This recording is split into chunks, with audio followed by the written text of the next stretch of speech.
ఇచ్చింది వాటిట్లో కామన్గా ఉన్నది ఏం తెలుసా? ఆదివారం నాడు మద్యం అమ్మట్లేదు, ఆదివారం నాడు మాంసాహార దుకాణాలు తెరవరు, ఆదివారం నాడు అందరూ నది దగ్గరకో సముద్రం దగ్గరకో సూర్యోదయం కంటే ముందే వెళ్ళి స్నానం చేసి సూర్యునికి అర్ఘ్యం ఇచ్చి ఉంటారు.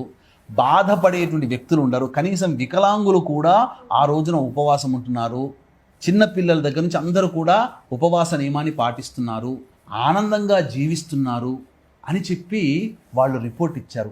ఓహో, ఈ ఆదివారంలో ఏదో మహత్యం ఉందని చెప్పి మన శాస్త్రంలో ఉన్నటువంటి విషయాల్ని తెలుసుకొని అప్పటి వరకు వాళ్ళు ఏ రోజు ప్రేయర్ చేయాలో తెలియదు. God is there, God is there, God చాలా గొప్పవాడు, గాడ్ యేసు ప్రభు ఇట్లా అనుకునేవాళ్ళు బ్రిటిషర్స్. ఆదివారంలో ఉన్న మహత్యాన్ని తెలుసుకొని వాళ్ళు అప్పటి నుంచి ఆదివారం నాడు వాళ్ళ యేసు ప్రభువుకి సంబంధించి చర్చిలో ప్రార్థనలు మొదలుపెట్టారు. మీరు చూశారంటే చాలామంది సూర్యోదయం కంటే ముందే చర్చికి వెళ్ళిపోతారు. ఆ ప్రేయర్స్ అన్ని చేసిన తర్వాత మాత్రమే భోజనం చేస్తారు. కానీ మన వాళ్ళకి ఏం చేశారు? ఆదివారం నాడు మీరు లీవ్ తీసుకొని మీరు ఎంజాయ్ చేయండిరా అని చెప్పి ఫ్రీగా సారా, ఫ్రీగా మత్తు పదార్థాలు, ఫ్రీగా ధూమపానం, ఫ్రీగా మాంసాహాలు అన్నీ పంచి అలవాటు చేసి వీళ్ళందరూ ఆదివారానికి ఇవన్నీ తినడానికి అలవాటు పడ్డారు అని తెలుసుకున్న తర్వాత ఫ్రీ అనేది బ్యాన్ చేసేసారు.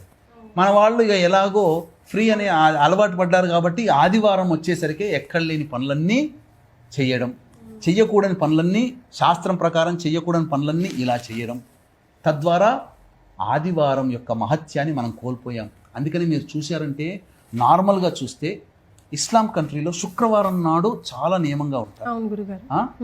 ఇది అట్లాగే మనం వృత్తిలో మన డేస్లో కనుక చూస్తే శనివారంకి వచ్చేసరికి మనలో నాడుల్లో శక్తి తగ్గుతుంది, డల్గా ఉంటుంటాం.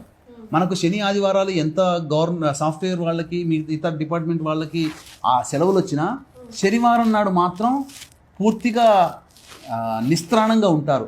ఆదివారం నాడు ఇక ఇటువంటివన్నీ పనులు చేస్తుంటారు, చెయ్యకూడని పనులు, ఎంజాయ్మెంట్ అంతా కూడా.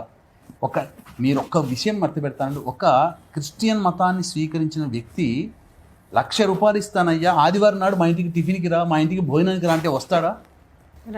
అంత గొప్పగా వాడి ధర్మాన్ని పాటిస్తాడు. మనం అసలు పండుగ రోజున కూడా ఏ పండుగ పబ్బం లేకుండా ఎవరు పిలిస్తే మనం పోతాం. అంటే మనలో ఉన్నటువంటి అనైక్యత, మనలో ఉన్నటువంటి బలహీనత, మన శరీరము, మన మనస్సు ఎందుకింత బలహీనపడ్డదనంటే ఆదివారం నాడు మనం చేయలేకపోవడమే అని గుర్తుపెట్టుకోవాలి, నియమాలు పాటించకపోవడం. కాబట్టి అయితే చాలామంది మన సుమన్ టీవీ లాంటి ప్రసార మాధ్యమాలు, మీలాంటి వాళ్ళు, మాలాంటి వాళ్ళు ఎంతోమంది నెత్తి నోరు కొట్టుకోవడం వల్ల కొంత మార్పు, ఒక 10% మార్పు ఇప్పుడు వచ్చింది. ఆదివారం నాడు నాన్ వెజ్ అవాయిడ్ చేశారు, అవాయిడ్ చేయాలి. మిగతా రోజులు పెట్టుకోండి, తప్పేమీ లేదు. తినకూడదని ఎవరు చెప్పలేదే. యుగాల నుంచి మాంసాహారం తింటున్న వాళ్ళు ఉన్నారు కదా, కాబట్టి తినడంలో తప్పు లేదు. కానీ ఆదివారం మాత్రం దయచేసి విసర్జించండి. మీ తెలివితేటలు పెరుగుతాయి, అద్భుతంగా ఉంటుంది. మీ యొక్క స్పాంటేనియస్ సమయస్ఫూర్తి పెరుగుతుంది. ప్రతిదీ కూడా డెసిషన్ మేకింగ్ చేసుకోగలుగుతారు. వాడు మనల్ని పరిపాలించగలిగాడు అనంటే వాడు ఆదివారం పాటించాడు బ్రిటిషర్స్, మనం పాటించడం కోల్పోయాం. అందుకంటే ఎప్పుడైతే ఆదివారంలో మనం కోల్పోయామో మన మీద వాడు పెత్తనం చెలాయించాడు, వాడు ఆదివారం నాడు పాటించాడు. అప్పటి నుంచి అంతవరకు పరిపాలించినా మన మీద పెత్తనం చెలాయించలేకపోయాడు. ఇది సూత్రం. కాబట్టి మనం కూడా అటువంటి నియమాన్ని పాటించి మన కుటుంబాన్ని మనం రక్షించుకుందాం, దేవతానుగ్రహాన్ని పొందుదాం. ఎందుకంటే మీరు నాకంటే తెలియదమ్మా, చెప్తుండగా వినడం మాత్రమే.